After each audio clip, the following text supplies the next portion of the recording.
ஒரு தாய்க்குருவியின் கதை. ஒரு அழகான காட்டுல இருந்த உயரமான மரத்தோட கிளையில ஒரு சின்ன மர வீடு ஒண்ணு இருந்துச்சு.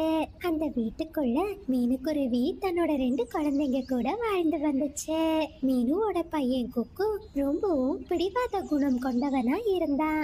அவன் எப்போதுமே தனக்கு பிடிச்ச பொருளை கேட்டு தான் அம்மா கிட்ட சண்டை போடுவான்.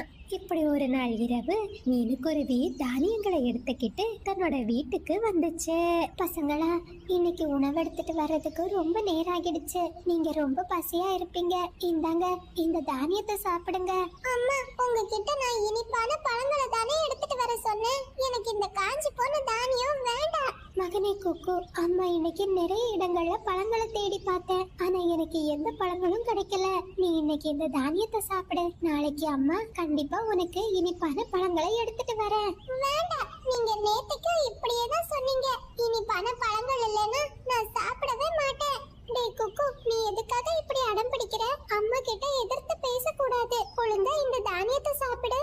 நான் யாரு சொன்னாலும் கேட்க மாட்டேன் அப்படின்னு சொன்ன குக்கு அந்த தானியத்தை சாப்பிடாம தன்னோட கூட்டுல படுத்து தூங்கிட்டான். குக்குவோட இந்த செயலை பார்த்த சாராவும் மீனுக்குருவியும் ரொம்பவும் வருத்தப்பட்டாங்க. அப்படியே மறுநாள் பொழுது விடிஞ்சது. மீனுக்குருவி தான் குழந்தைங்களுக்காக இனிப்பான பழங்களை தேடி தான் வீட்டுல இருந்து வெளியே பறந்து போச்சு. குக்கு, நீ இந்த தானியத்தை சாப்பிடு. நீ நேத்துக்கு ராத்திரி எதுவுமே சாப்பிடல.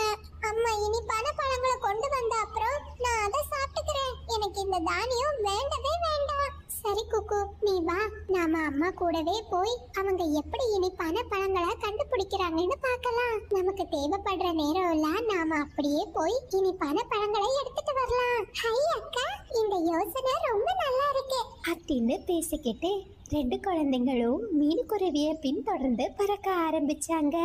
மீனுக்குருவி இனிப்பான பழங்களை தேடி கிராமத்தை நோக்கி பறக்க ஆரம்பிச்சது. குழந்தைங்களும் தான் அம்மாவுக்கு தெரியாம மெதுவா தான் அம்மாவை பின்தொடர்ந்துகிட்டே பறந்து போனாங்க. ஒரு வழியா கிராமத்துக்கு வந்த மீனுக்குருவி ஒரு வீட்டோட பக்கத்துல ஒரு மாதுளை மரத்துல நிறைய மாதுளை பழங்கள் பழுத்து தொங்கிக்கிட்டு இருக்கிறத பார்த்துச்சு. ஆகா, இங்க எவ்வளவு நிறைய மாதுளை பழங்கள் இருக்கு. இதை எடுத்துட்டு போய் குக்குவுக்கு கொடுத்தா அவ ரொம்ப சந்தோஷப்படுவான் அப்படின்னு சொல்லிக்கிட்டு மீனுக்குருவி அந்த மரத்துல இருந்து ஒரு மாதுளை பழத்தை பறிச்சு கீழே போட்டுச்சு. அந்த நேரத்துல அங்கு வந்த வீட்டோட முதலாளி இத பார்த்து ரொம்பவும் கோவப்பட்டாங்க. குருவிகளோட தொல்லை தாங்கவே முடியல. குருவி, ஷூ, இங்கிருந்து போ, இல்லைன்னா கல்லை எரிஞ்சு உன் மண்டைய உடைச்சிடுவேன்